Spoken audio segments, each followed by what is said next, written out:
SPSE classes में आपका स्वागत है। आज हम लोग क्लास 9 का बायोलॉजी रिवीजन करेंगे। जो फर्स्ट लेसन से ही केवल रिवीजन अभी कर रहा हूँ। मेन जो क्वेश्चंस है जो टिपिकल है उस क्वेश्चन को मैंने लिखा है और इस क्वेश्चंस को आप लोगों को भी जो है सॉल्व करना है, हल करना है, व्याख्या करना है। जैसे कि इसमें से दिया गया है, फर्स्ट क्वेश्चन है which cell organ is a called a power house of cell and why. किस कोशिकांग को कोशिका का ऊर्जा गृह कहते हैं और क्यों। तो इसका आंसर होगा दो cell organs name is mitochondria. क्या बोला हूं? Mitochondria, mitochondria. दो cell organs name is mitochondria. Why, कारण क्या है, क्यों। When the oxidation of the food material, product of energy, result into mitochondria by ATP bond, those ATP bond are a breaking and provided of the all cell organs of the energy. So its reasons, it is the call of the powerhouse of cell. अर्थात भोजन के ऑक्सीकरण के बाद जो ऊर्जा निकलती है वह ऊर्जा माइटोकॉन्ड्रिया में ही एटीपी के रूप में, एटीपी बांड के रूप में संग्रहित रहती है। यह एटीपी बांड जैसे ही ब्रेक करता है उसमें से ऊर्जा निकलती है और उस ऊर्जा को प्रोवाइड जो है हर सेल ऑर्गन्स जो है करते हैं, जो अपने अपने कार्यों के लिए जो है उस ऊर्जा का उपयोग करते हैं।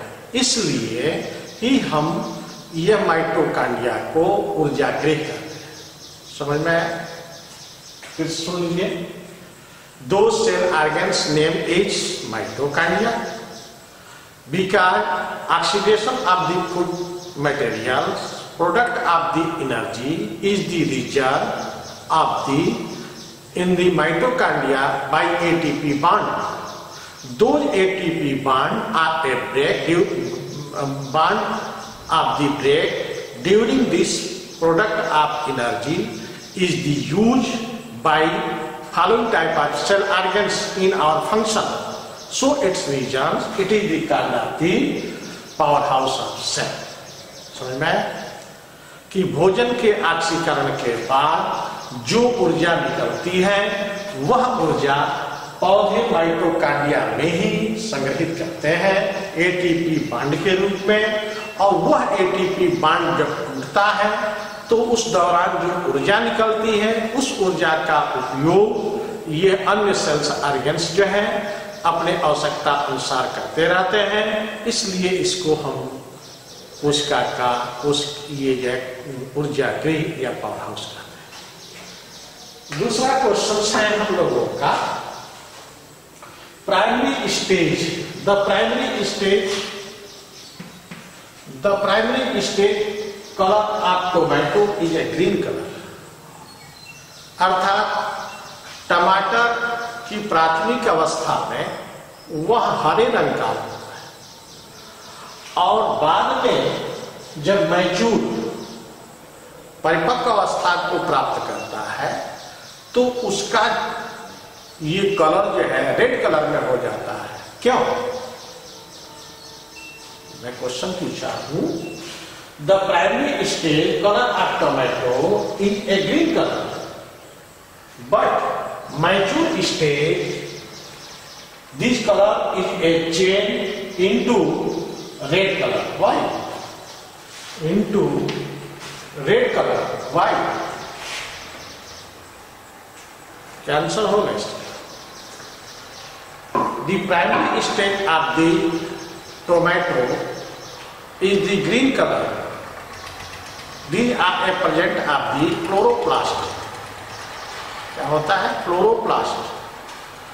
But When the mature state, these are as sensitive in these cells, presence of the following enzymes.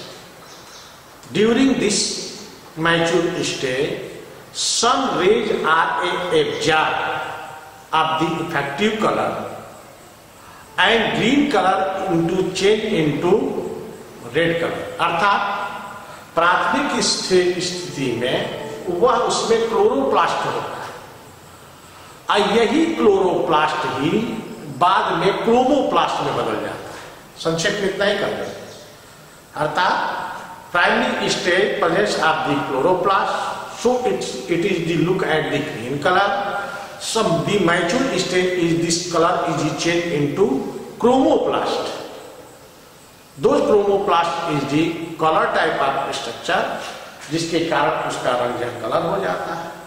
लेकिन थोड़ा सा और डिटेल्स में कहेंगे कि प्राथमिक अवस्था के अंदर क्लोरोप्लास्ट जो होते हैं वो रंगीन होते हैं।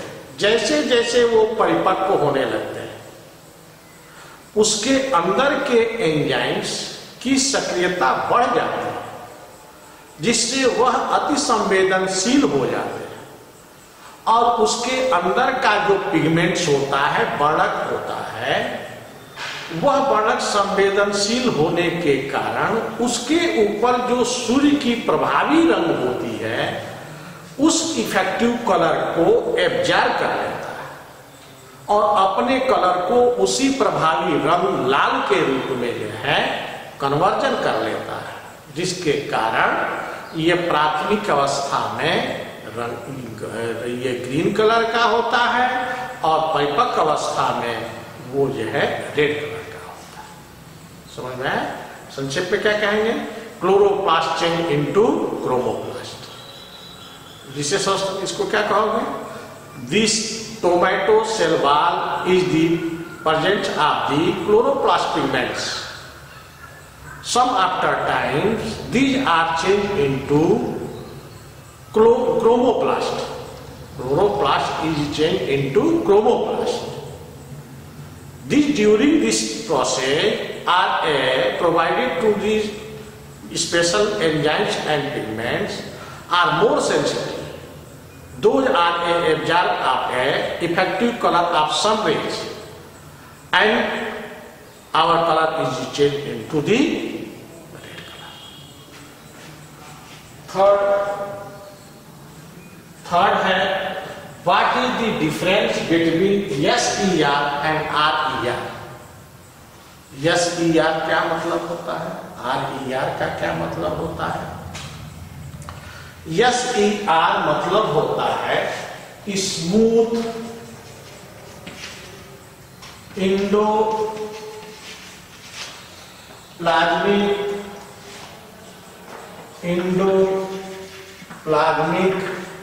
Reticulum.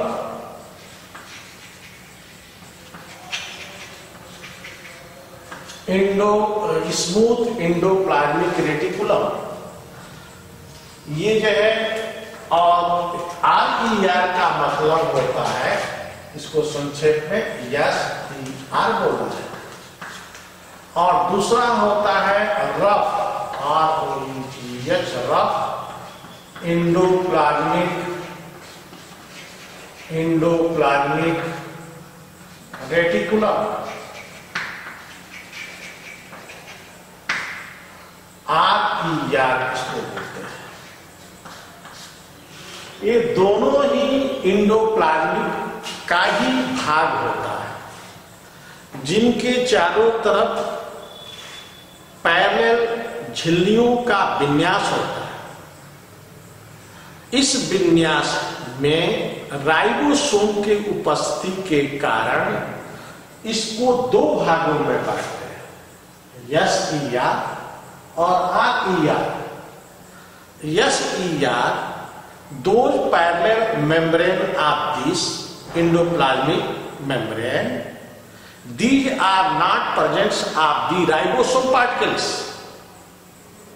and it is the not appear to synthesis of protein.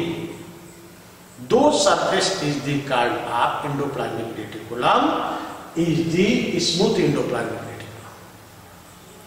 And which parallel smooth endoplasmic reticulum, there are a presence of the following ribosomes particles.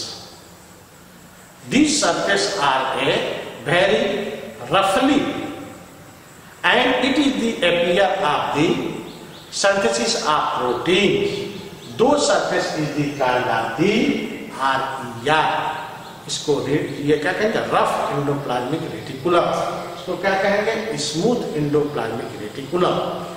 ये दोनों एंडोप्लाज्मिक रेटिकुलम्स जो है में अंतर होता है कि स्मूथ एंडोप्लाज्मिक रेटिकुलम सपाट होता है, जबकि रफ एंडोप्लाज्मिक रेटिकुलम ये जो है ये रफली होता है।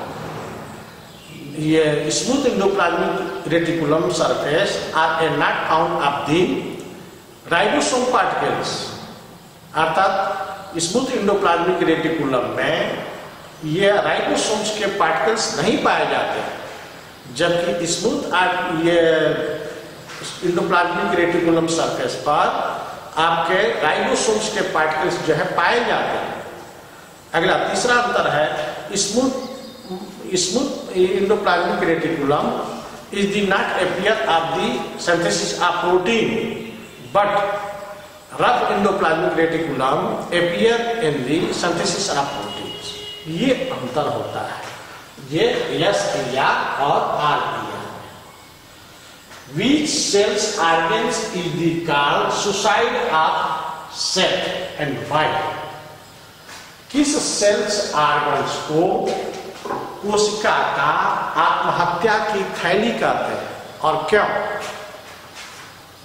क्या बोला? Which cell organs is the called of suicide bag of the suicide bag? इसको क्या suicide bag of the cell, suicide bag of the cells and why? क्या इसका जवाब? These cells organs name is lysosome. क्या कहेंगे इसको? Lysosomes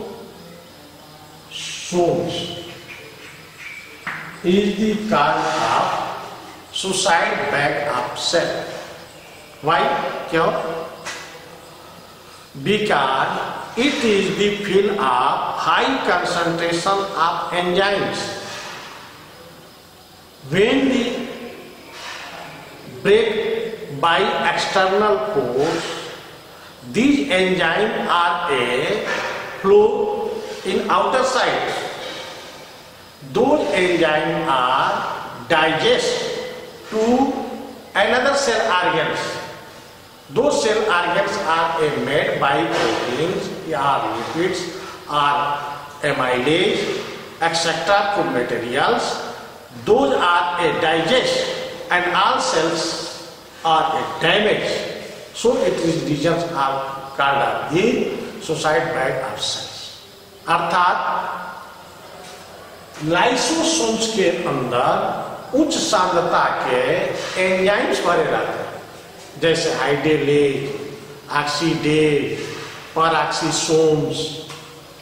Those enzymes are a digest of the protein, lipids, and etc. food materials. Those are contained or made by cell organs. These are a digest and blast. So its regions all cells is the damage. अर्थात उसमें के भरे हुए enzymes जो cell organs protein के, lipid के बने हैं, उनको भी पचा डालता है और उसको डाइजेस्ट कर देने के बाद वो सेल्स ऑर्गन जो है डैमेज हो जाते हैं, नष्ट हो जाते हैं, जिससे वो कार्य करने की क्षमता उसमें नहीं रह जाती है। इस कारण पूरा शरीर जो है डैमेज हो जाता है। इसलिए इसको हम कोशिका का आत्महत्या थैली बोलते हैं। क्या बोलते हैं? कोशिका का आत्महत्या थैली जो है बोलते हैं। अगला 5वां क्वेश्चन है, draw to ultra structure of plant cell. Draw to ultra structure of plant cell.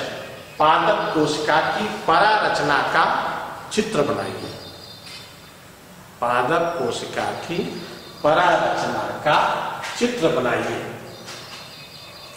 इसमें मैंने क्या क्या जो है बताया था, बनाया था, उसको मैं थोड़ा सा बना दे रहा हूँ, फिर रिवीजन करना इम्पॉर्टेंट है।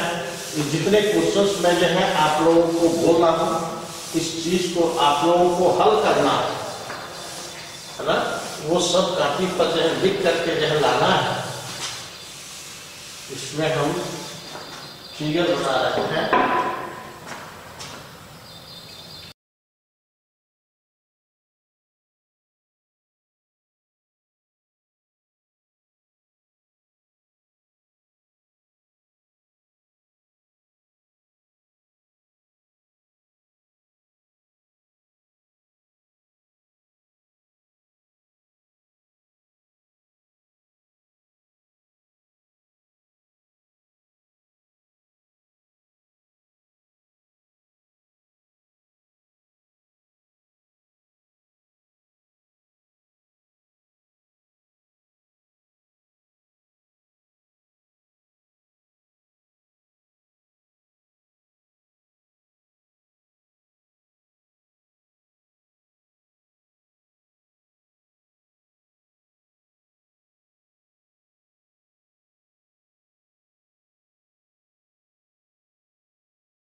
ये आपका पादप कोशिका की परारचना है।